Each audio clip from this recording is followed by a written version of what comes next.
জানো তো, আমি না মানুষকে নিজের থেকেও বেশি ভালোবেসেছি, বিশ্বাস করেছি। আর দিন শেষে না কোথাও গিয়ে আমিই ঠকেছি। ঠিক আছে, আর এদেরকে দেখো, একটুখানি ভালোবাসা দিলেই না এরা কতটা আপন হয়ে যায়। আমি একদিন বাড়ি না থাকলে ও এমনভাবে আমার কাছে ছুটে আসে না, মনে হয় কি যে এই সন্তান মাকে ছাড়া থাকলে যেরকম একটা ব্যাপার হয় না, ওরকম একটা ব্যাপার। তেমন আমি কোথাও গেলে ও এমনভাবে আমার পেছন পেছন ছুটে যায়, মনে হয় আমি ওকে ছেড়ে কত দূর চলে যাচ্ছি। ওই যে বললাম, মাকে ছাড়া সন্তান যেরকম থাকতে পারে না, সেরকম একটা ব্যাপার।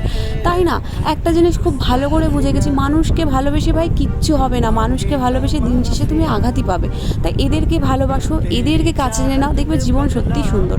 আমি ছোটোবেলা থেকেই কুকুর বিড়াল ভীষণ ভালোবাসি, আর ওরা আমার কাছে অনেক কিছু। ঠিক আছে, আমি ওদেরকে নিয়ে থাকতেই ভালোবাসি।